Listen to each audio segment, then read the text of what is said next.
August 10.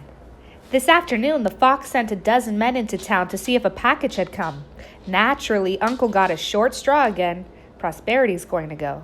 The package must be important to pull that many men off the Great Wall. It must be as big as a boulder if you need a dozen. However, the fox asked them to be careful because it's very fragile. I can't work. I'm writing this as I wait near the edge of the camp. I expect the worst. Later. Uncle and the others got back safely. The others of the group must have had enough good luck to make up for Uncle's bad. The package isn't the size of a boulder. It's a wooden crate that Prosperity easily carried by himself. Through the cracks between the boards, I could see wisps of straw. They didn't have any trouble with the bullies. I guess 12 were too many to attack. They were all dying to see what was in the crate. Everyone left work to gather around. So the fox opened it right there, but we weren't to laugh and we weren't to ask questions. When the fox pried off the boards, he lifted out a huge chamber pot. He turned it around in his hands. There wasn't a chip on it. I asked Uncle in a whisper why the fox had gotten that. All Uncle could guess was that fox doesn't want to use latrines anymore at night. He figured that the fox must be too scared to go out in the dark. The other miners think the same thing. How can we work for a man who's too scared to leave his tent? August 13. It was in the tent with the fox that we heard the shouts of robbers. I began to snatch up the coins from off the payroll. I was going to run away. However, the fox calmly told me to put them back down and step to the back of the tent. I hated the thought of losing all our hard work. I told the fox I could get under the tent side and escape with his money. The fox snapped at me to do what he said. Hastily, I dropped the sacks down into the table.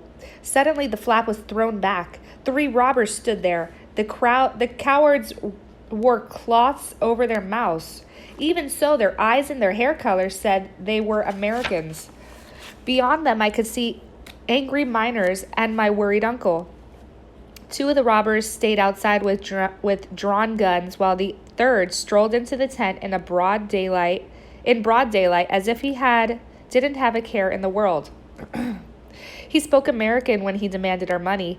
When the fox got up, he pulled himself between me and them. Angrily, he ordered the robber to get out.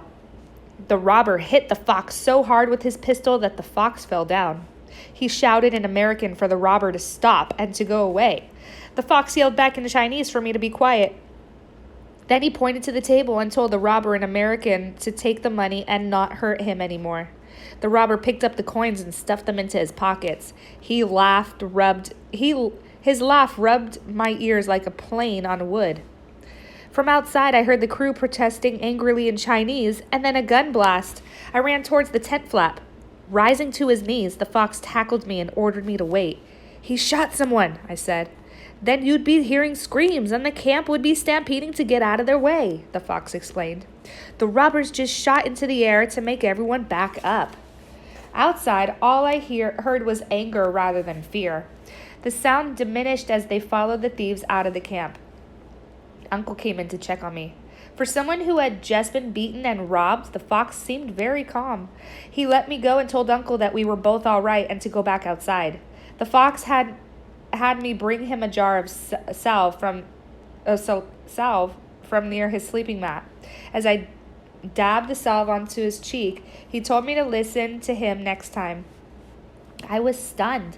They'd come back another time? The fox told me the robbers would come back like landlords after the rent. But with a little luck, the first set of robbers will be strong enough to keep their other robbers away from poaching their personal preserve.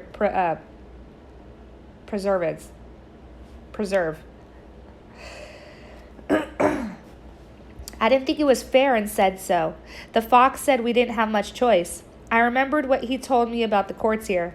We can't complain because we aren't people to the Americans. I never felt more angry or helpless. To my surprise, the fox just chuckled. The thieves had gotten just dimes and pennies. Why did I think he stunk up his tent with the chamber pot? When the trouble started in town, he knew it was a sign to get ready. So I told him what Uncle and the others thought was the reason, that he was scared to leave his tent at night.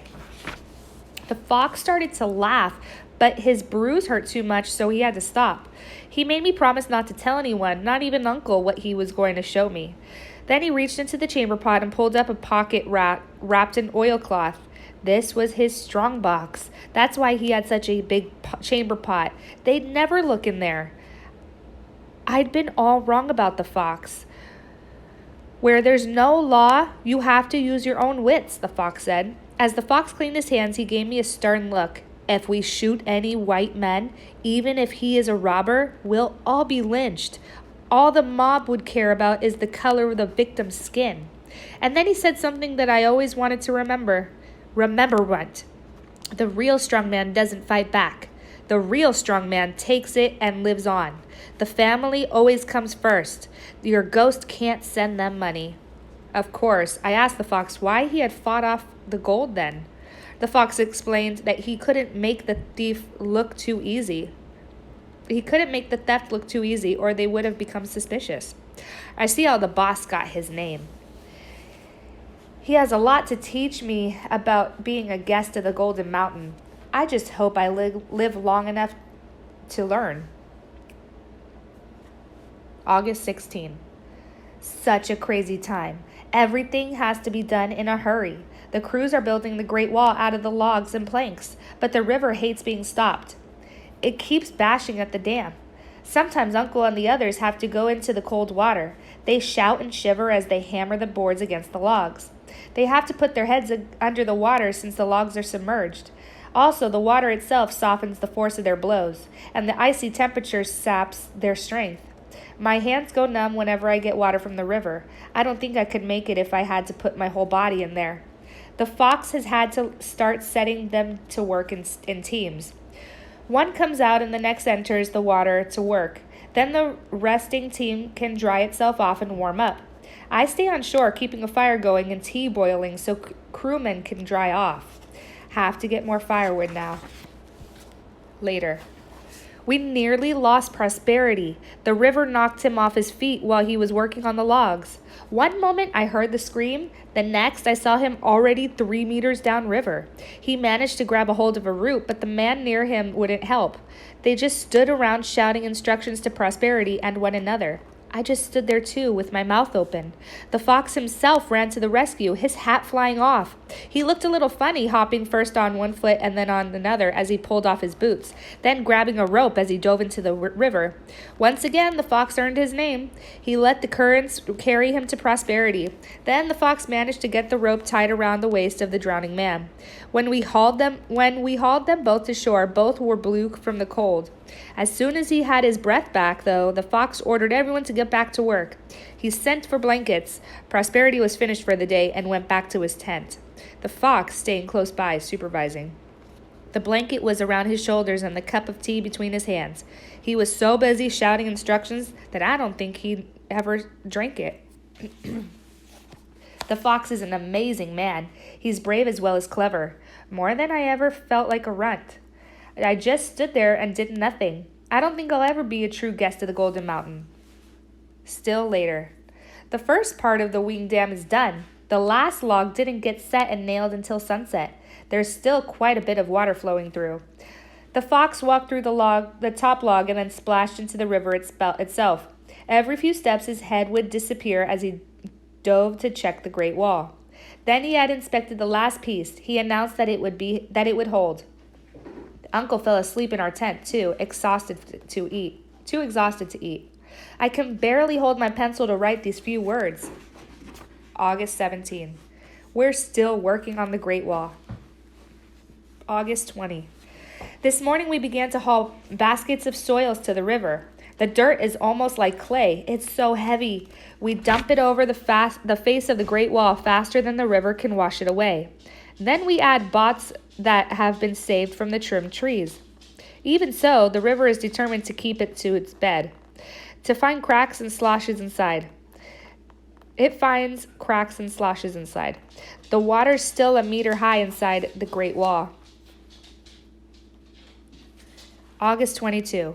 No break this Sunday. We brought in Uncle's water chains and set them up. The chain gets turned by pedals. There's a stick in front to hold onto you as you walk. Everyone takes a turn. August 24. The water level has slowly been dropping behind the Great Wall. Now we can see the bottom of the stream. I crowded onto the bank with the others looking for gold. When I saw specks at first, I thought I had found it. Then I realized they were moving around. We'd trapped some fish. The cook stepped down from the bank in high boots. With his bare hands, he began to snatch the fish and dump them into the basket. I guess we're going to have some fresh fish tonight. As I watched the silvery shapes fall one by one into the basket, I thought back to the time when Uncle had first marched out of Tiger Rock. I'd expect him to scoop up the gold just as easily. That seems decades ago when I didn't know anything.